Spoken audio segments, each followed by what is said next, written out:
पहेली गुज्जा सुनेहा यकीन नाल लरवेज दानिश्वर गुरु नानक ਦੇ ਮਿਸਾਲੀ ਇਸ਼ਾਰੇ। ਇਹ ਇਸ਼ਾਰੇ ਉਸ ਸ਼ਹਿਰ ਵਿੱਚ ਪਰਚੋਲੀਆਂ ਸੋਚ ਪੈਦਾ ਕਰਦੇ ਹਨ ਜਿਸ ਨੂੰ ਬਦਕਾਰੀਆਂ ਨਾਲ ਜਿੱਤਿਆ ਨਹੀਂ ਜਾ ਸਕਦਾ।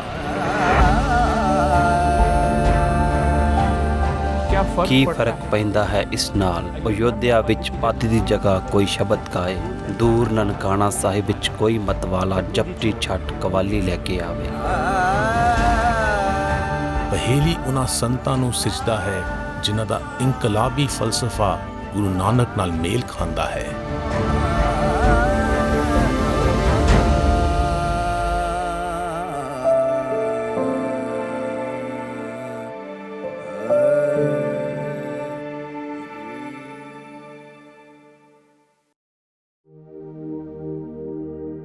ਏਕ ਓੰਕਾਰ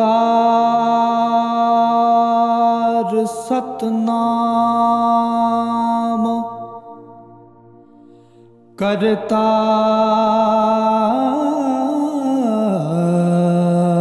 ਪੁਰਖ ਨਿਰਭਉ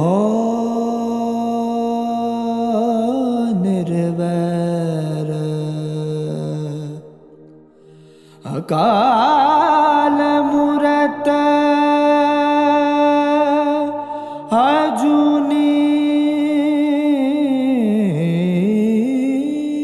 ਸਭੰ ਗੁਰ ਪ੍ਰਸਾਦ।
ਸਮਾਂ ਅਜਿਹਾ ਵਿਸਤਾਰ ਹੈ ਜਿਸ ਦੀ ਥਾਂ ਨਹੀਂ ਪਾਈ ਜਾ ਸਕਦੀ। ਇਹ ਅਤ ਸੂਖਮ ਪਲ ਹੈ ਜਿਸ ਦਾ ਕੋਈ ਭੂਤ ਅਤੇ ਭਵਿੱਖ ਨਹੀਂ ਹੈ। ਜਦੋਂ ਸਭ ਜਗ ਚੱਲਣਹਾਰ ਹੈ ਤਾਂ ਡੇਰਾ ਲਗਾਉਣ ਦਾ ਕੀ ਮਾਇਨਾ ਹੈ? ਹਰ ਪਲ ਨੂੰ ਅੰਤਿਮ ਸਮਝ ਕੇ ਜੀਵਿਆ ਜਾਵੇ।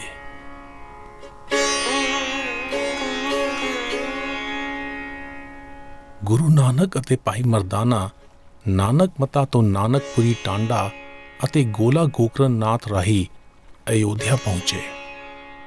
ਪਹਿਲਾਂ ਉਹ ਨਾਨਕ ਮਤਾ ਤੋਂ ਪੱਛਮ ਵਾਲੇ ਪਾਸੇ ਟਾਂਡਾ ਪਹੁੰਚੇ ਜਿਸ ਨੂੰ ਹੁਣ ਨਾਨਕਪੁਰੀ ਟਾਂਡਾ ਕਿਹਾ ਜਾਂਦਾ ਹੈ।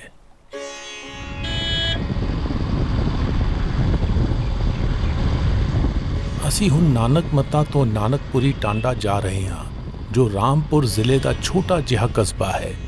ਇਹ ਇਲਾਕਾ ਝੋਨੇ ਦੀ ਖੇਤੀ ਲਈ ਮਸ਼ਹੂਰ ਹੈ।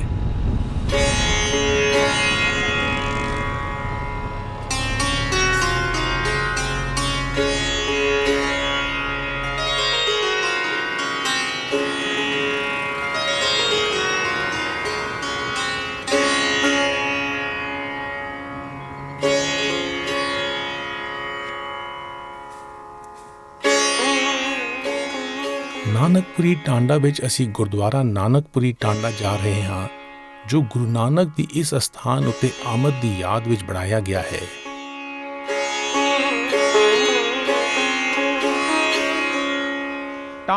ਟਾਂਡਾ ਤਰਾਈ ਇਲਾਕੇ ਦਾ ਕਸਬਾ ਹੈ। 14ਵੀਂ ਸਦੀ ਵਿੱਚ ਇਹ ਸੁਦਾਗਰਾਂ ਦੀ ਠਾਰ ਸੀ ਅਤੇ ਇੱਥੇ ਬਹੁਤ ਸਾਰੇ ਖਾਨਾ ਬਦੋਸ਼ ਆਬਾਦ ਸਨ।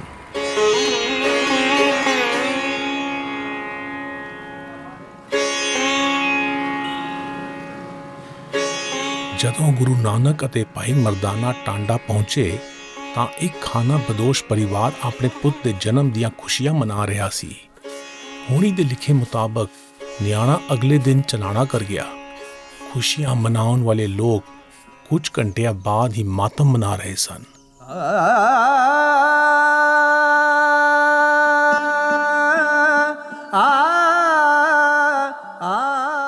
ਸੋਗਜ਼ਦਾ ਪਰਿਵਾਰ ਦਾ ਧੀਰਜ ਬਣਾਉਣ ਲਈ ਗੁਰੂ ਨਾਨਕ ਨੇ ਸਮਝਾਇਆ ਕਿ ਖੁਸ਼ੀ ਅਤੇ ਗਮੀ ਵਕਤ ਦੇ ਅਥਰੇ ਘੋੜੇ ਉੱਤੇ ਸਵਾਰ ਪਲ ਮਾਤਰ ਹਨ। ਜਨਮ ਅਤੇ ਮਰਨ ਤਾਂ ਜ਼ਿੰਦਗੀ ਦੀ ਖੇਡ ਹੈ ਅਤੇ ਕੁਦਰਤ ਦਾ ਨੇਮ ਹੈ। ਇਹਨਾਂ ਨਾਲ ਟਿਕਾਣਾ ਕਰ ਲੈਣਾ ਤਾਂ ਬੇਅਰਥ ਹੈ। ਦਾਨਾਈ ਨਾਲ ਜਿਉਈ ਛੋਟੀ ਜ਼ਿੰਦਗੀ ਕਿਸੇ ਭਰਮ ਵਿੱਚ ਕੱਟੀ ਲੰਮੀ ਜ਼ਿੰਦਗੀ ਨਾਲੋਂ ਜ਼ਿਆਦਾ ਸ਼ਾਨਦਾਰ ਹੈ। हर का नाम न चेतै प्राणे, हर का नाम न चेतै प्राणे।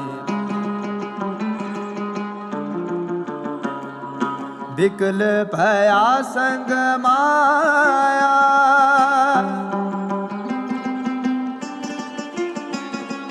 धन स्यों रता जो बन मता, धन स्यों रता जो बन मता।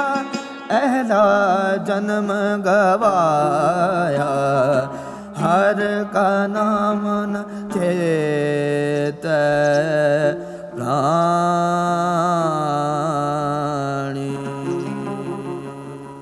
ਸਾਡੀਆਂ ਸੋਚਾਂ ਖਾਨਾ ਬਦੋਸ਼ਾਂ ਵਾਂਗ ਭਟਕਦੀਆਂ ਰਹਿੰਦੀਆਂ ਹਨ।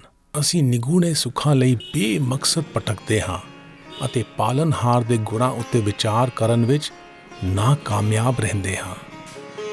ਪਦਾਰਥਵਾਦ ਵਿੱਚ ਬੇਧਿਆਨੀ ਨਾਲ ਗਲਤਾਨ ਹੋ ਕੇ ਅਸੀਂ ਇਲਾਹੀ ਜੀਵਨ ਬੇਅਰਥ ਗਵਾ ਰਹੇ ਹਾਂ ਅਤੇ ਇਹ ਅਹਿਸਾਸ ਨਹੀਂ ਕਰਦੇ ਕਿ ਜ਼ਿੰਦਗੀ ਮਿਥਿਆ ਹੈ ਅਤੇ ਮੌਤ ਅਟਲ ਹੈ। ਇਸ ਛੋਟੇ ਜਿਹੇ ਕਸਬੇ ਟਾਂਡਾ ਵਿੱਚ ਇੱਕ ਦੂਜੇ ਦੇ ਲਾਗੇ 5 ਗੁਰਦੁਆਰੇ ਹਨ। ਇਹ ਗੁਰਦੁਆਰੇ ਗੁਰੂ ਨਾਨਕ ਦੀ ਇਸ ਅਸਥਾਨ ਉੱਤੇ ਆਮਦ ਨੂੰ ਅਜਿਹੇ ਬਿਰਤਾਂਤ ਨਾਲ ਜੋੜ ਕੇ ਵੇਖਦੇ ਹਨ ਜੋ ਸਭ ਤੋਂ ਪੁਰਾਤਨ ਜਨਮ ਸਾਖੀਆਂ ਵਿੱਚ ਦਰਜ ਨਹੀਂ ਹੈ।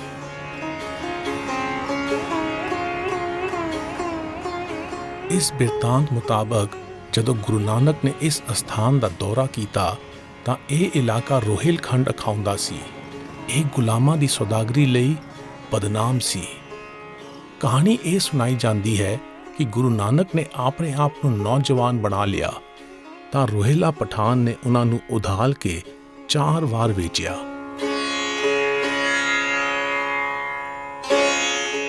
ਅੱਗੇ ਕਹਾਣੀ ਇੰਜ ਹੈ ਕਿ ਗੁਰੂ ਨਾਨਕ ਨੇ ਕੌਤਕ ਕੀਤਾ ਤਾਂ ਇਹ ਖੂਹ ਸੁਕਾ ਦਿੱਤਾ,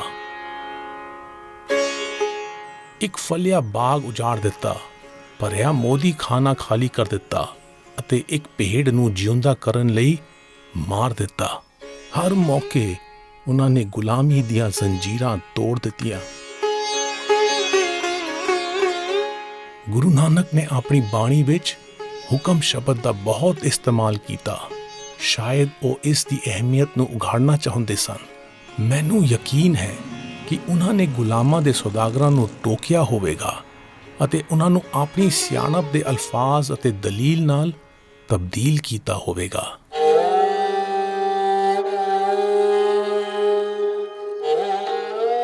ਮੈਂ ਸੋਚਦਾ ਹਾਂ ਕਿ ਕਿਤੇ ਇਹ ਸਾਡੀ ਗੁਰੂ ਨਾਨਕ ਦੇ ਫਲਸਫੇ ਦੀ ਡੂੰਘਾਈ ਦੀ ਥਾਂ ਪਾ ਸਕਣ ਦੀ ਨਾਕਾਬਲੀਅਤ ਤਾਂ ਨਹੀਂ ਕਿ ਅਸੀਂ ਉਹਨਾਂ ਨੂੰ ਅਜਿਹੇ ਬਿਰਤਾਂਤ ਰਾਹੀਂ ਪੇਸ਼ ਕਰਨ ਦਾ ਤਰੱਦਦ ਕਰਦੇ ਹਾਂ ਜੋ ਸਾਡੇ ਸਤੀਹੀ ਅਤੇ ਸੀਮਤ ਸੋਚ ਵਿਚਾਰ ਦਾ ਨਤੀਜਾ ਹੈ।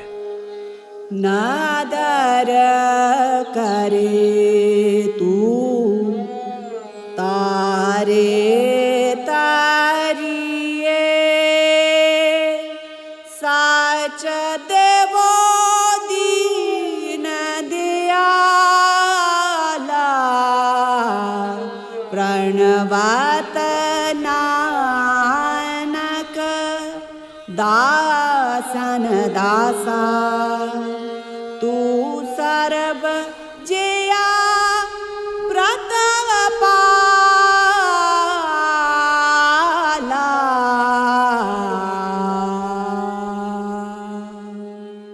ਦੁਨਿਆਵੀ ਝਮੇਲਿਆਂ ਵਿੱਚ ਫਸਿਆ ਮਨੁੱਖਾ ਮਨ ਫਲਸਫੇ ਦੀਆਂ ਡੂੰਘੀਆਂ ਤਦਾਂ ਦੀ ਸਲਾਹੀਅਤ ਤੋਂ ਊਣਾ ਹੁੰਦਾ ਹੈ ਅਤੇ ਸਤਹੀ ਪੱਧਰ ਉੱਤੇ ਵਿਚਰਦਾ ਹੈ।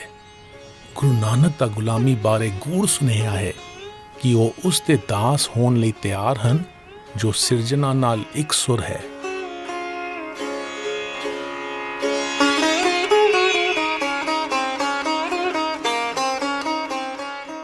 ਗੁਰੂ ਨਾਨਕ ਅਤੇ ਭਾਈ ਮਰਦਾਨਾ ਨੇ ਨਾਨਕਪੁਰੀ ਟਾਂਡਾ ਤੋਂ ਦੱਖਣ ਪੂਰਬ ਵਾਲੇ ਪਾਸੇ ਨੂੰ ਗੋਲਾ ਗੋਕਰਨ ਨਾਥ ਦਾ ਸਫ਼ਰ ਕੀਤਾ। ਅਸੀਂ ਗੁਰੂ ਨਾਨਕ ਦੇ ਪਦ ਚਿੰਨ੍ਹਾਂ ਉੱਤੇ ਨਾਨਕਪੁਰੀ ਟਾਂਡਾ ਤੋਂ ਗੋਲਾ ਗੋਕਰਨ ਨਾਥ ਜਾ ਰਹੇ ਹਾਂ, ਜੋ ਲਖੀਮਪੁਰ ਖੇੜੀ ਸ਼ਹਿਰ ਦੇ ਲਾਗੇ ਹੈ।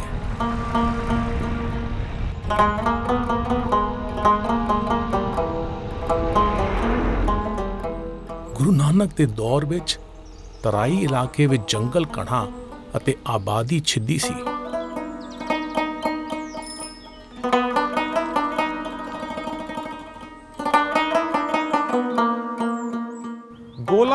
ਗੋਲਾ ਪੁਰਾਤਨ ਸ਼ਹਿਰ ਹੈ ਜੋ ਗੋਲਾ ਗੋਕਰਨ ਸ਼ਿਵ ਮੰਦਿਰ ਲਈ ਮਸ਼ਹੂਰ ਸੀ ਅਤੇ ਨਾਥ ਜੋਗੀਆਂ ਦਾ ਮਰਕਜ਼ ਸੀ।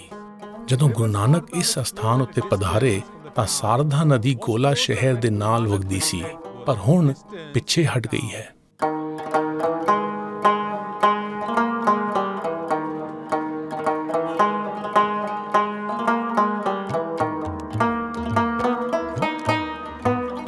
ਅਸੀਂ ਗੋਲਾ ਗੋਕਰਨ ਨਾਥ ਦੇ ਪੁਰਾਤਨ ਸ਼ਿਵ ਮੰਦਿਰ ਜਾ ਰਹੇ ਹਾਂ। ਸ਼ਿਵ ਹਿੰਦੂ ਧਰਮ ਦੀ ਤ੍ਰਿਮੂਰਤੀ ਵਿੱਚ ਤਬਾਹ ਕਰਨ ਵਾਲੀ ਸ਼ਕਤੀ ਹੈ।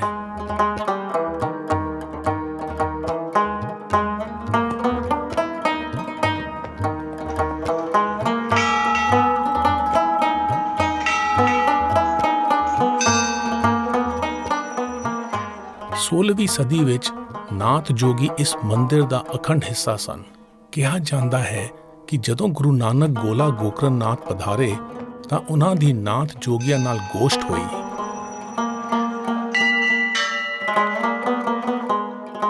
ਗੋਲਾ ਗੋਕਰਨ ਨਾਥ ਮੰਦਿਰ ਵਿੱਚ ਸ਼ਿਵ ਦੀ ਨੁਮਾਇੰਦਗੀ ਕਰਨ ਵਾਲਾ ਸ਼ਿਵਲਿੰਗ ਇੱਥੇ ਲਿੰਗ ਵਜੋਂ ਸਥਾਪਿਤ ਨਹੀਂ ਹੈ, ਸਗੋਂ ਇਸ ਦੇ ਨਕਸ਼ ਗਾਂ ਦੇ ਕੰਨ ਨਾਲ ਮਿਲਦੇ ਹਨ।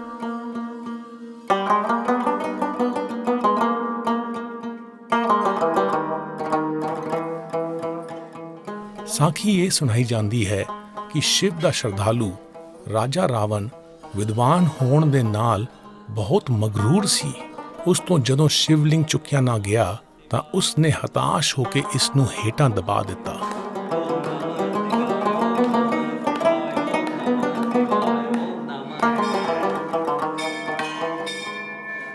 ਉਸ ਵਿਦਵਾਨ ਅਤੇ ਬਦਨਾਮ ਰਾਜਾ ਰਾਵਣ ਤੇ ਇਸ ਸਥਾਨ ਨਾਲ ਜੁੜੀ ਸਾਖੀ ਨੂੰ ਯਾਦ ਕਰਕੇ ਮੇਰੇ ਮਨ ਵਿੱਚ ਵਿਚਾਰ ਚੱਲਦਾ ਹੈ ਕਿ ਵਿਵੇਕ, ਸ਼ਰਧਾ ਅਤੇ ਅਗਿਆਨਤਾ ਕੀ ਹਨ।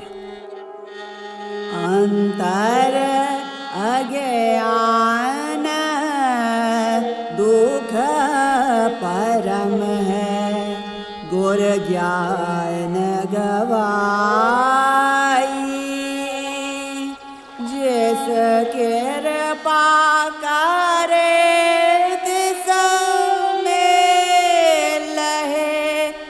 ਸੋ ਨਾਮ ਤੇ ਆਈ।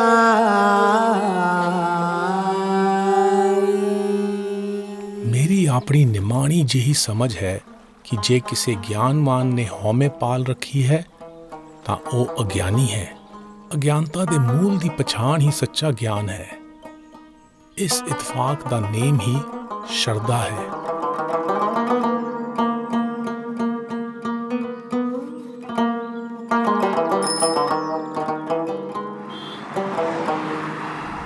ਅਸੀਂ ਗੁਰੂ ਨਾਨਕ ਦੇ ਪਦ ਚਿੰਨ੍ਹਾਂ ਤੋਂ ਕੁਝ ਵੱਲ ਪਾ ਕੇ ਚੱਲਦੇ ਹਾਂ ਅਤੇ ਉਹਨਾਂ ਸੰਤਾਂ ਨੂੰ ਆਪਣੇ ਸਫ਼ਰ ਵਿੱਚ ਸ਼ਾਮਿਲ ਕਰ ਰਹੇ ਹਾਂ ਜਿਨ੍ਹਾਂ ਦੀ ਬਾਣੀ ਗੁਰੂ ਗ੍ਰੰਥ ਸਾਹਿਬ ਵਿੱਚ ਸ਼ਾਮਿਲ ਕੀਤੀ ਗਈ।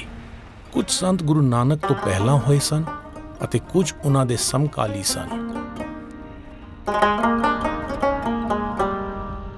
ਗੁਰੂ ਨਾਨਕ ਦੇ ਦੌਰ ਵਿੱਚ ਹਿੰਦੂ ਅਤੇ ਇਸਲਾਮ ਮਜ਼ਹਬਾਂ ਦੇ ਪੈਰੋਕਾਰਾਂ ਲਈ ਮਜ਼ਹਬ ਦੇ ਮਾਇਨੇ ਪੁਜਾਰੀਆਂ ਅਤੇ ਮੁਲਾਣੀਆਂ ਦੇ ਹੁਕਮਾਂ ਅਤੇ ਕਰਮਕਾਂਡ ਦੀਆਂ ਰਵਾਇਤੀ ਲੀਹਾਂ ਉੱਤੇ ਚੱਲਣਾ ਮਾਤਰ ਸਨ।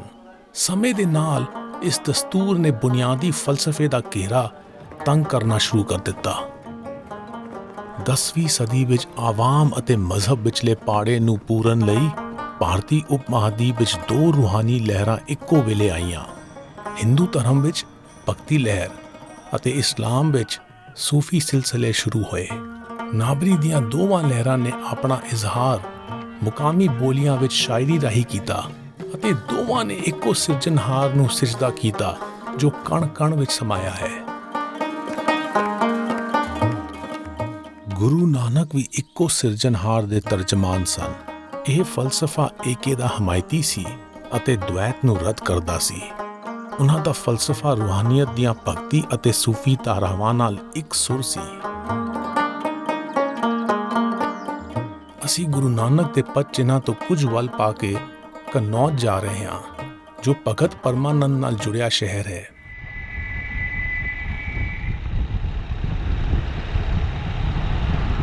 ਮੰਨਿਆ ਜਾਂਦਾ ਹੈ ਕਿ ਭਗਤ ਪਰਮਾਨੰਦ ਅਤੇ ਗੁਰੂ ਨਾਨਕ ਸਮਕਾਲੀ ਸਨ।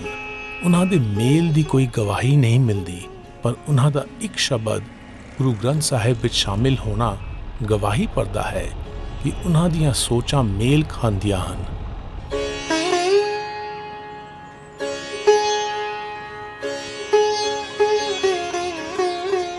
ਭਗਤ ਪਰਮਾਨੰਦ ਦੇ ਬਾਰੇ ਜਾਣਕਾਰੀ ਬਹੁਤ ਘੱਟ ਹੈ। ਇੱਕ ਪਾਸੇ ਇਹ ਮੰਨਿਆ ਜਾਂਦਾ ਹੈ ਕਿ ਉਹ ਮਹਾਰਾਸ਼ਟਰ ਸੂਬੇ ਵਿੱਚ ਬਾਰਸ਼ੀ ਦੇ ਵਾਸੀ ਸਨ, ਪਰ ਦੂਜੇ ਪਾਸੇ ਉਹਨਾਂ ਦੀ ਪਛਾਣ ਉੱਤਰ ਪ੍ਰਦੇਸ਼ ਦੇ ਕਨੌਜ ਵਾਲੇ ਬ੍ਰਾਹਮਣ ਪਰਮਾਨੰਦ ਦਾਸ ਵਜੋਂ ਕੀਤੀ ਜਾਂਦੀ ਹੈ। ਕਨੌਜ ਵਿੱਚ ਅਸੀਂ ਭਗਤ ਪਰਮਾਨੰਦ ਦੀ ਕੋਈ ਯਾਦਗਾਰ ਲੱਭਣ ਦਾ ਅਣਥੱਕ ਉਪਰਾਲਾ ਕੀਤਾ। ਮੰਦੇ ਭਾਗੀ ਕਿਸੇ ਨਿਵਾਸੀ ਨੂੰ ਇਸ ਸਿੱਧਕੀ ਸੰਤ ਬਾਰੇ ਪਤਾ ਨਹੀਂ ਸੀ। ਚੰਦਨ ਭਗਤਾ ਜੋਤ ਅਨੇਹੀ ਸਰਾਬੇ ਪਰਮਲ ਕਰਨਾ।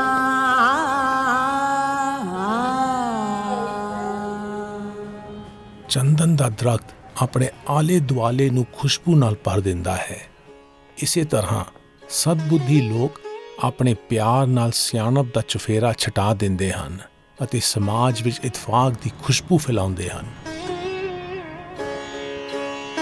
ਇਸ ਵੇਲੇ ਕਨੌਜ ਅਤਰ ਬਣਾਉਣ ਦਾ ਮਸ਼ਹੂਰ ਕੇਂਦਰ ਹੈ।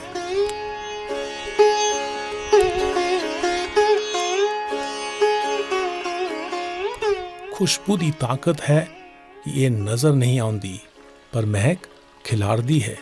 ਇਸੇ ਤਰ੍ਹਾਂ ਭਾਵੇਂ ਕਨੌਜ ਸ਼ਹਿਰ ਨੂੰ ਭਗਤ ਪਰਮਾਨੰਦ ਯਾਦ ਨਹੀਂ ਹਨ, ਪਰ ਉਹਨਾਂ ਦੇ ਫਲਸਫੇ ਦੀ ਖੁਸ਼ਬੂ ਦੂਰ ਦੂਰ ਤੱਕ ਫੈਲੀ ਹੋਈ ਹੈ।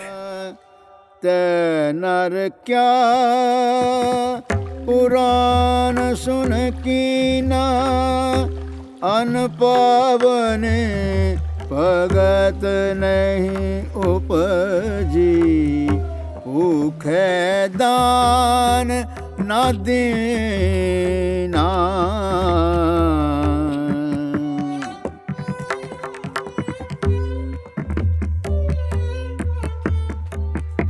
हिंसा तो मन ते नहीं छूटी, जिए दया नहीं पाले। परमानंद साध संगत मिले, कथा पुनीत न चाले।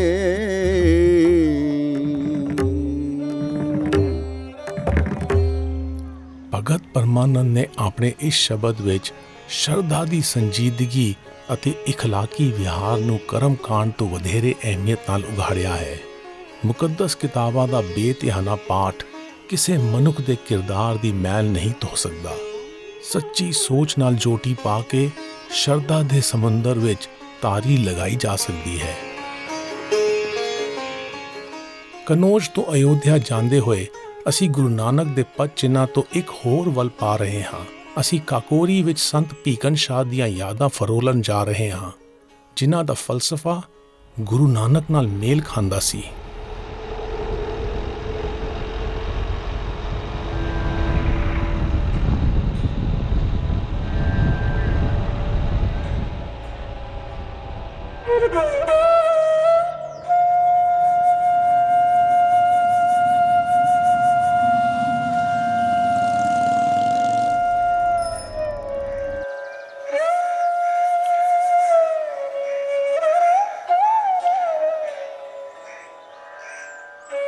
ਪੀਕਨ ਸ਼ਾਹ ਕਾਕੋਰੀ ਪਿੰਡ ਦੇ ਸੂਫੀ ਸੰਤ ਸਨ।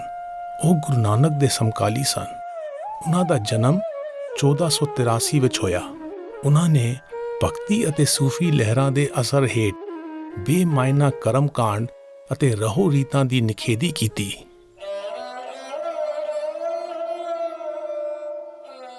ਇਤਿਹਾਸਕਾਰ ਬਦੌਨੀ ਨੇ ਲਿਖਿਆ ਹੈ ਕਿ ਪੀਕਨ ਸ਼ਾਹ ਮਹਾਨ ਵਿਦਵਾਨ ਸਨ। ਪੜ੍ਹਾਉਣ ਅਤੇ ਗਿਆਨ ਵਰਤਾਉਣ ਵਿੱਚ ਜੀਵਨ ਗੁਜ਼ਾਰਨ ਵਾਲੇ ਪੀਕਨ ਸ਼ਾਹ ਆਪਣੇ ਆਪ ਨੂੰ ਕਾਰੀ ਸੱਦਦੇ ਸਨ, ਜਿਸ ਦਾ ਮਾਇਨਾ ਹੈ ਵਿਦਿਆਰਥੀ, ਤਾਲਿਬ ਇਲਮ।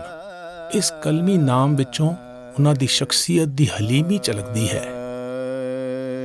ਹਰ ਗੁਣ ਕਹਤੇ कहन न जाए, जैसे गुंगे के मिठे आए।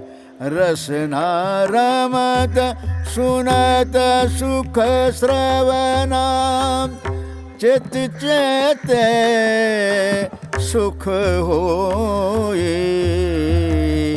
कहो पीखन दोए नैन संतोखे, जह देखा तह सोई। ਜਿਵੇਂ ਕੋਈ ਬੋਲਣ ਤੋਂ ਆਰੀ ਮਨੁੱਖ ਮਿੱਠੇ ਦਾ ਸਵਾਦ ਬਿਆਨ ਨਹੀਂ ਕਰ ਸਕਦਾ, ਉਸੇ ਤਰ੍ਹਾਂ ਆਪੇ ਦੀ ਪਛਾਣ ਦੀ ਆਨੰਦਦਾਇਕ ਅਵਸਥਾ ਨੂੰ ਅਲਫਾਜ਼ ਵਿੱਚ ਨਹੀਂ ਬੰਨ੍ਹਿਆ ਜਾ ਸਕਦਾ। ਗੁਰੂ ਗ੍ਰੰਥ ਸਾਹਿਬ ਵਿੱਚ ਦਰਜ ਪੀਕਨ ਸ਼ਾਹ ਦੀ ਬਾਣੀ ਵਿਚਾਰ ਕਰਦੀ ਹੈ ਕਿ ਇਲਾਹੀ ਸਦਗੁਣ ਮਨੁੱਖੀ ਰੋਗਾਂ ਖਿਲਾਫ ਸੰਜੀਵਨੀ ਬੂਟੀ ਦਾ ਕੰਮ ਕਰਦੇ ਹਨ। ਉਹਨਾਂ ਦੀ ਆਲ ਔਲਾਦ ਨੇ ਇਸ ਅਧਿਐਨ ਕੇਂਦਰ ਰਾਹੀਂ ਉਹਨਾਂ ਦੀ ਸੋਚ ਨੂੰ ਜਿਉਂਦਾ ਰੱਖਿਆ ਹੈ। ਹਜ਼ਰਤ ਪੀਕਨ ਸ਼ਾਹ ਦੀਆਂ ਤਾਲੀਮਾਤ ਨਾਲ ਹਜ਼ਰਤ ਗੁਰੂ ਨਾਨਕ ਦੇਵ ਜੀ ਦਾ ਇਤਫਾਕ ਅਤੇ ਪਸੰਦੀਦਗੀ ਰਹੀ ਕਿ ਸਿਰਫ ਇਨਸਾਨ ਨੂੰ ਪਛਾਣੇ, ਇੱਕ ਦੂਜੇ ਦੀ ਭਲਾਈ ਦਾ ਕੰਮ ਕਰੇ, ਇੱਕ ਦੂਜੇ ਨਾਲ ਮੁਹੱਬਤ ਕਰੇ। तमाम ਸੂਫੀਆਂ ਦੀ ਬਾਣੀ ਨੂੰ ਗੁਰੂ ਗ੍ਰੰਥ ਸਾਹਿਬ ਵਿੱਚ ਸ਼ਾਮਿਲ ਕੀਤਾ ਗਿਆ। ਸੂਫੀ ਬਜ਼ੁਰਗਾਂ ਦੇ ਸੰਦੇਸ਼ ਸੁਚੱਜੇ ਤਰੀਕੇ ਨਾਲ ਇੱਕ ਥਾਂ ਇਕੱਠੇ ਹੋਏ ਤਾਂ ਇਹ ਗਿਆਨ ਭੰਡਾਰ ਬਣ ਗਿਆ। ਸੰਸਾਰ ਦੇ ਲੋਕਾਂ ਨੂੰ ਜੋੜਨ ਦਾ ਵਾਹਿਦ ਸੂਤਰ ਪ੍ਰੇਮ ਹੈ। ਵਾਹਿਦ ਸੂਤਰ ਜੋ ਹੈ ਉਹ ਪ੍ਰੇਮ ਹੈ। ਸੁਣ ਸੁਣ ਬੂਝੈ ਮਨ ਨਾਉ, ਤਾਕੇ ਸਦ ਬਾਲਹਾਰੇ ਜਾਉ। ਸਾਡੇ ਦੁਆਲੇ ਅਨਹਦ ਨਾਦ ਗੂੰਜਦੇ ਹਨ। ਕੋਈ ਰੋਸ਼ਨ ਜ਼ਮੀਰ ਮਨੁੱਖ ਗਿਆਨ ਦੀਆਂ ਇਨ੍ਹਾਂ ਸੁਰਾਂ ਨੂੰ ਸੁਣ ਕੇ ਥਾਂ ਪਾਉਂਦਾ ਹੈ ਅਤੇ ਇਨ੍ਹਾਂ ਉੱਤੇ ਅਮਲ ਕਰਦਾ ਹੈ।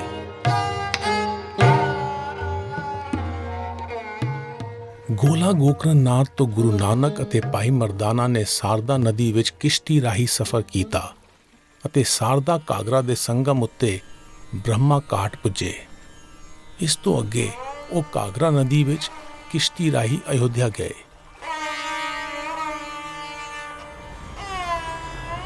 ਗੁਰੂ ਨਾਨਕ ਦੇ ਪਦ ਚਿੰਨ੍ਹਾਂ ਤੋਂ ਕੁਝ ਵੱਲ ਪਾਉਣ ਤੋਂ ਬਾਅਦ ਅਸੀਂ ਮੁੜ ਉਹਨਾਂ ਦੇ ਪਦ ਚਿੰਨ੍ਹਾਂ ਉੱਤੇ ਗੋਲਾ ਗੋਕਰਨ ਤੋਂ ਅਯੋਧਿਆ ਦਾ ਸਫ਼ਰ ਕਰ ਰਹੇ ਹਾਂ।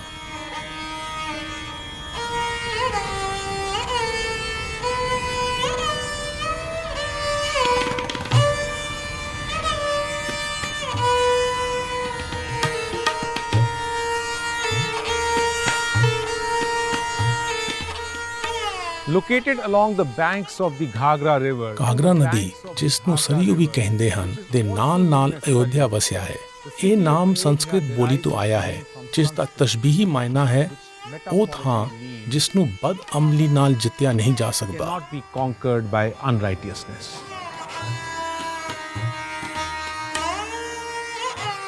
ਅਯੋਧਿਆ ਅਫਸਾਨਵੀ ਰਾਜੇ ਰਾਮਚੰਦਰ ਦੀ ਜਨਮ ਭੂਮੀ ਹੈ ਅਤੇ ਹਿੰਦੂ ਧਰਮ ਦਾ ਅਹਿਮ ਤੀਰਥ ਸਥਾਨ ਹੈ।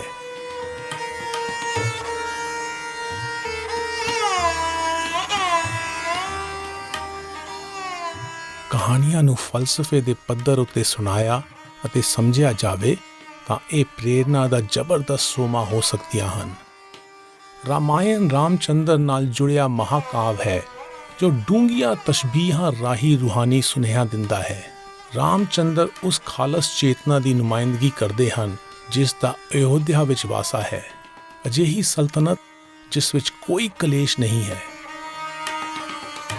ਰਾਮਚੰਦਰ ਦੇ ਪਿਤਾ ਦਾ ਨਾਮ ਦਸ਼ਰਥ ਹੈ, ਜੋ 2 ਸ਼ਬਦਾਂ 10 ਅਤੇ ਰਥ ਦੇ ਜੋੜ ਨਾਲ ਬਣਿਆ ਹੈ, ਜੋ 10 ਗਿਆਨ ਅਤੇ ਅਮਲੀ ਇੰਦਰੀਆਂ ਦੀ ਨੁਮਾਇੰਦਗੀ ਕਰਦਾ ਹੈ। ਰਾਮਚੰਦਰ ਦੀ ਪਤਨੀ ਸੀਤਾ ਮਨ ਦੀ ਨੁਮਾਇੰਦਗੀ ਕਰਦੀ ਹੈ। ਰਾਮਚੰਦਰ ਅਤੇ ਸੀਤਾ ਦਾ ਬਨਵਾਸ ਦੁਨਿਆਵੀ ਝਮੇਲਿਆਂ ਦੀ ਨੁਮਾਇੰਦਗੀ ਕਰਦਾ ਹੈ। ਦ્વੈਤ ਦੀ ਹਾਲਤ ਵਿੱਚ ਹਉਮੈ ਮਨੁੱਖ ਨੂੰ ਫਰੇਬ ਦੀ ਜਕੜ ਵਿੱਚ ਫਸਾ ਲੈਂਦੀ ਹੈ। ਇੱਥੇ ਹਉਮੈ ਦੀ ਜਕੜ ਵਿੱਚ ਆਏ ਮਨੁੱਖੀ ਮਨ ਦੀ ਤਸ਼ਬੀਹੀ ਨੁਮਾਇੰਦਗੀ ਸੀਤਾ ਅਤੇ ਫਰੇਬ ਦੀ ਤਸ਼ਬੀਹੀ ਨੁਮਾਇੰਦਗੀ ਰਾਵਣ ਕਰਦਾ ਹੈ। ਬਾਂਦਰਾਂ ਦਾ ਲਸ਼ਕਰ ਖੁੱਲ੍ਹਦਿਲੀ ਨਾਲ ਕੀਤੇ ਅਮਲਾਂ ਵਾਲੀ ਫੁਰਤੀ ਦੀ ਤਸ਼ਬੀਹੀ ਪੱਖੋਂ ਨੁਮਾਇੰਦਗੀ ਕਰਦੀ ਹੈ। ਤਸ਼ਬੀਹੀ ਪੱਖੋਂ ਇਹ ਜੰਗ ਖਾਮੀਆਂ ਨੂੰ ਹਰਾਉਣ ਲਈ ਅੰਦਰਮੁਖੀ ਸੋਚ ਵਿਚਾਰ ਦੀ ਨੁਮਾਇੰਦਗੀ ਕਰਦੀ ਹੈ। ਇਸ ਵਿੱਚ ਲਾਲਸਾਵਾਂ ਦੇ ਧੁਰੇ ਨੂੰ ਨਿਸ਼ਾਨਾ ਬਣਾ ਕੇ ਜਿੱਤ ਹਾਸਲ ਕੀਤੀ ਜਾਂਦੀ ਹੈ, ਜਿਸ ਦੀ ਨੁਮਾਇੰਦਗੀ ਧੁਨੀ ਕਰਦੀ ਹੈ।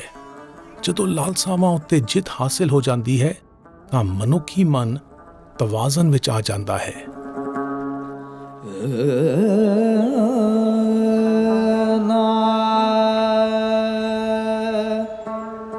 ਅਸੀਂ ਹੁਣ ਗੁਰਦੁਆਰਾ ਬ੍ਰਹਮਕੁੰਡ ਜਾ ਰਹੇ ਹਾਂ, ਜੋ ਗੁਰੂ ਨਾਨਕ ਦੇ ਅਯੋਧਿਆ ਆਉਣ ਦੀ ਯਾਦ ਵਿੱਚ ਬਣਾਇਆ ਗਿਆ ਹੈ। ਇਹੋ ਅਸਥਾਨ ਗੁਰੂ ਤੇਗ ਬਹਾਦਰ ਅਤੇ ਗੁਰੂ ਗੋਬਿੰਦ ਸਿੰਘ ਦੇ ਅਯੋਧਿਆ ਆਉਣ ਦੀ ਵੀ ਯਾਦਗਾਰ ਹੈ।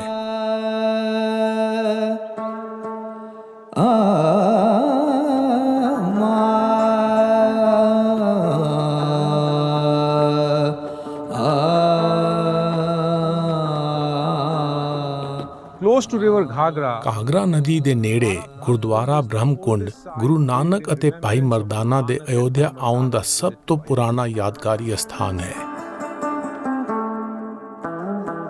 ਰਾਮਚੰਦਰ ਨੂੰ ਸ਼ਰਧਾ ਦੇ ਫੁੱਲ ਭੇਟ ਕਰਨ ਲਈ ਆਉਣ ਵਾਲੇ ਤੀਰਥ ਯਾਤਰੀਆਂ ਨਾਲ ਗੋਸ਼ਟ ਕਰਨ ਲਈ ਗੁਰੂ ਨਾਨਕ ਅਯੋਧਿਆ ਵਿੱਚ ਪਧਾਰੇ।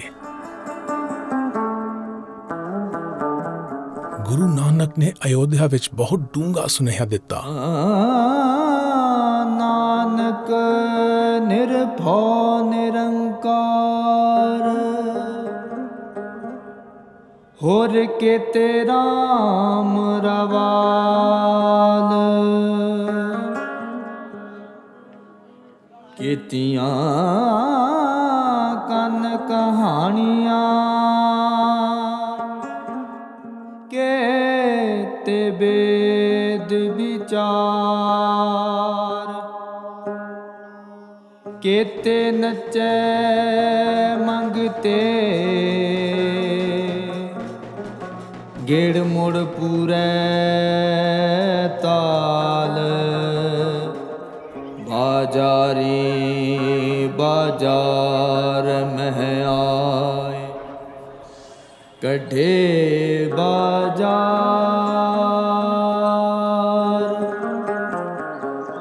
ਗੁਰੂ ਨਾਨਕ ਨੇ ਫਰਮਾਇਆ ਕਿ ਮਨ ਨਿਰੰਕਾਰ ਅਤੇ ਹਾਜ਼ਰਾ ਹਜ਼ੂਰ ਸਿਰਜਣਹਾਰ ਨਾਲ ਜੁੜਨ ਲਈ ਜਿਸਮਾਨੀ ਪੱਖਾਂ ਦਾ ਆਸਰਾ ਪਾਲਦਾ ਹੈ, ਜਦਕਿ ਫਾਨੀ ਜਗਤ ਵਿੱਚ ਆਉਣ ਜਾਣ ਲੱਗਿਆ ਹੈ। ਸਭ ਕੁਝ ਮਿੱਟੀ ਤੋਂ ਉੱਗਦਾ ਹੈ ਅਤੇ ਇਸੇ ਵਿੱਚ ਸਮਾ ਜਾਂਦਾ ਹੈ।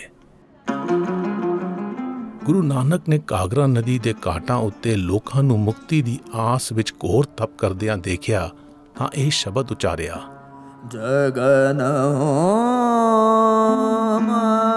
ਪੁਨ ਤਪ ਪੂਜਾ,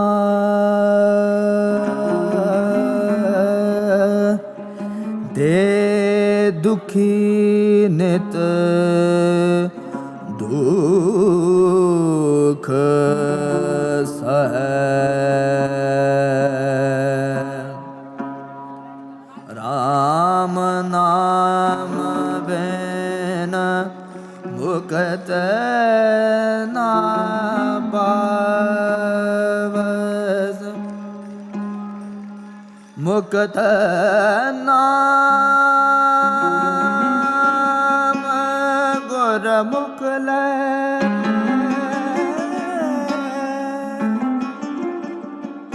ਰਾਮ ਨਾਮ ਬਿਨ ਬਿਰਥੇ ਜਗ ਜਨਮਾ।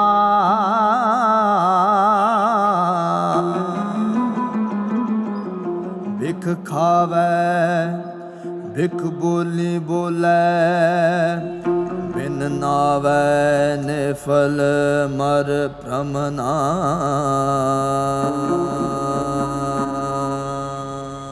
ਅਸੀਂ ਦਿਨ ਰਾਤ ਭਰਮ ਵਿੱਚ ਭਟਕਦੇ ਹਾਂ। ਸਾਦਗੀ ਅਤੇ ਸੰਜੀਦਗੀ ਦੀ ਜ਼ਿੰਦਗੀ ਹੀ ਮੁਕਤੀ ਦਾ ਰਾਹ ਹੈ, ਤਪ ਮੁਕਤੀ ਦਾ ਰਾਹ ਨਹੀਂ। ਗੁਰੂ ਤੇਗ ਬਹਾਦਰ ਅਤੇ ਗੁਰੂ ਗੋਬਿੰਦ ਸਿੰਘ ਵੀ ਅਯੋਧਿਆ ਪਧਾਰੇ। ਜਦੋਂ ਗੁਰੂ ਗੋਬਿੰਦ ਸਿੰਘ ਅਯੋਧਿਆ ਆਏ ਤਾਂ ਉਸ ਵੇਲੇ ਇੱਥੇ ਰਾਜਾ ਮਾਨ ਸਿੰਘ ਦਾ ਰਾਜ ਸੀ। ਅਸੀਂ ਯਤਿੰਦਰ ਮਿਸ਼ਰਾ ਨੂੰ ਮਿਲਣ ਜਾ ਰਹੇ ਹਾਂ ਜੋ ਰਾਜਾ ਮਾਨ ਸਿੰਘ ਦੀ ਕੁਲ ਵਿੱਚੋਂ ਹਨ। जब गुरु गोबिंद सिंह जी ਸਾਡੇ ਇੱਥੇ ਗੁਰੂ ਗੋਬਿੰਦ ਸਿੰਘ ਜੀ ਦੇ ਅਯੋਧਿਆ ਪਧਾਰਨ ਦੀ ਕਹਾਣੀ ਪ੍ਰਚਲਿਤ ਹੈ। ਉਹਨਾਂ ਇੱਕ ਬਾਗ ਵਿੱਚ ਕਿਆਮ ਕੀਤਾ ਅਤੇ ਧਰਮ ਉਪਦੇਸ਼ ਦੇਣੇ ਸ਼ੁਰੂ ਕੀਤੇ। ਉੱਥੇ ਮਜਮਾ ਲੱਗਿਆ ਅਤੇ ਰਾਜਾ ਸਾਹਿਬ ਨੇ ਉੱਥੇ ਗੁਰੂ ਗੋਬਿੰਦ ਸਿੰਘ ਜੀ ਦੇ ਚਰਨਾਂ ਵਿੱਚ ਆਪਣਾ ਸਤਿਕਾਰ ਭੇਟ ਕੀਤਾ ਅਤੇ ਕਿਹਾ ਕਿ ਉਹ ਜਿੱਥੇ ਵੀ ਰਾਜੇ ਹਨ ਉਸ ਥਾਂ ਨੂੰ ਨਜ਼ਰ ਵਜੋਂ ਉਹਨਾਂ ਦੇ ਸਨਮਾਨ ਅਤੇ ਧਰਮ ਦੀਖਿਆ ਲਈ ਪੇਸ਼ ਕਰਦੇ ਹਨ। ਉਦੋਂ ਤੋਂ ਹੀ ਉਹ ਮੁਹੱਲਾ ਨਜ਼ਰਬਾਗ ਸੱਦਿਆ ਜਾਂਦਾ ਹੈ। नजरबाग कहलाना।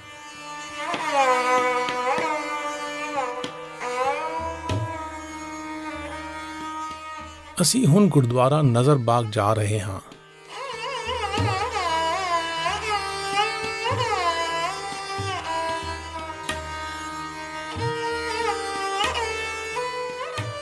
ਗੁਰਦੁਆਰਾ ਗੁਰਦੁਆਰਾ ਨਜ਼ਰਬਾਗ ਅਯੋਧਿਆ ਦੇ ਰਾਜਾ ਮਾਨ ਸਿੰਘ ਦੇ ਦਾਨ ਵਿੱਚ ਦਿੱਤੇ ਹੋਏ ਸ਼ਾਹੀ ਬਾਗ ਵਿੱਚ ਬਣਿਆ ਹੈ। King of Ayodhya.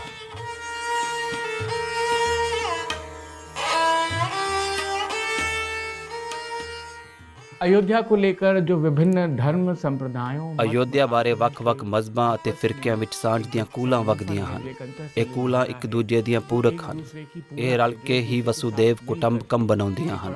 ਇਸ ਬਾਰੇ ਮੈਂ ਇੱਕ ਕਵਿਤਾ ਸਰਮਤੀ ਲਿਖੀ ਹੈ ਜੋ ਮੈਂ ਆਪ ਜੀ ਲਈ ਪੜ੍ਹ ਦਿੰਦਾ ਹਾਂ। वो मैं आपके लिए पढ़ता हूँ। क्या फर्क ਕੀ ਫਰਕ ਪੈਂਦਾ ਹੈ ਇਸ ਨਾਲ ਅਯੋਧਿਆ ਵਿੱਚ ਪਦ ਦੀ ਜਗ੍ਹਾ ਕੋਈ ਸ਼ਬਦ ਗਾਏ, ਦੂਰ ਨਨਕਾਣਾ ਸਾਹਿਬ ਵਿੱਚ ਕੋਈ ਮਤਵਾਲਾ ਜਪਜੀ ਛੱਡ ਕਵਾਲੀ ਲੈ ਕੇ ਆਵੇ। ਫਰਕ ਤਾਂ ਇਸ ਗੱਲ ਨਾਲ ਵੀ ਨਹੀਂ ਪੈਂਦਾ ਅਸੀਂ ਬਾਲਾ ਅਤੇ ਮਰਦਾਨਾ ਤੋਂ ਪੁੱਛ ਸਕੀਏ। ਨਾਨਕ ਦੇ ਬੋਲਾਂ ਉੱਤੇ ਗੁਲ ਤਰਾਸ਼ੀ ਕਰਨ ਵਾਲੇ ਉਹਨਾਂ ਦੋਵਾਂ ਦੇ ਹੱਥਾਂ ਵਿੱਚ ਇੱਕ ਤਾਰਾ ਥੰਮਿਆ ਅਕਸਰ ਸੁਰ ਛੇੜਨ ਵੇਲੇ ਖੁਸਰੋ ਅਤੇ ਕਬੀਰ ਦੇ ਘਰ ਕਿਉਂ ਘੁੰਮ ਆਉਂਦੇ ਹਨ। ਫਰਕ ਤਾਂ ਅੱਜ ਇਹ ਵੀ ਨਹੀਂ ਪੈਂਦਾ ਗੱਲ-ਗੱਲ ਵਿੱਚ ਰਦੀਫ ਕਾਫੀਆ ਮਿਲਾਉਣ ਵਾਲੇ, ਹਰ ਚੀਜ਼ ਵਿੱਚ ਫਰਕ ਪਛਾਣਨ ਵਾਲੇ ਸ਼ਾਇਦ ਹੀ ਝਗੜਦੇ ਹੋਣ। ਇਸ ਲਈ ਰਾਮ ਦੀ ਪਹੁੰਚ ਡਾਗਰਾ ਦੀ ਹਵੇਲੀ ਅਤੇ ਖਾਨ ਸਾਹਿਬ ਦੀਆਂ ਬੰਦਿਸ਼ਾਂ ਤੱਕ ਕਿਉਂ ਹੈ की बंदिशों तक क्यों? ਅਤੇ ਕਿਉਂ ਬੈਜੂ ਤੋਂ ਲੈ ਕੇ ਅੱਜ ਤੱਕ ਬਾਵਰੀ ਹੋਣ ਵਾਲੀ ਕਲਾ ਦੀ ਨਵੀਂ ਤੋਂ ਨਵੀਂ ਪੀੜ੍ਹੀ ਵੀ ਅੱਗੇ ਵੱਧ ਕੇ ਸਭ ਤੋਂ ਪਹਿਲਾਂ बढ़कर सबसे ਰਹੀਮ ਅਤੇ ਰਸਖਾਨ ਨਾਲ ਦੋਸਤੀ ਕਰਦੀ ਹੈ। खान से दोस्ती करती है। ਮਨੁੱਖਾ ਮਨ ਭੌਤਿਕ ਜਗਤ ਵਿੱਚੋਂ ਰੂਹਾਨੀ ਚਲਕਾਰੇ ਪਾਲਦਾ ਹੈ। ਗੁਰੂ ਨਾਨਕ ਨੇ ਫਰਮਾਇਆ ਹੈ ਕਿ ਜ਼ਿਆਦਾ ਦੂਰ ਕਿਉਂ ਜਾਣਾ ਹੈ। ਰੂਹਾਨੀਅਤ ਤਾਂ ਮਨੁੱਖਾ ਬੁੱਤ ਵਿੱਚ ਵਸਦੀ ਹੈ ਜੋ ਆਪ ਮੁਕੱਦਸ ਅਸਥਾਨ ਹੈ। ਇਸ ਨੂੰ ਤਾਂ ਸਿਰਫ ਪਛਾਣਨ ਦੀ ਜ਼ਰੂਰਤ ਹੈ। दूर न जाना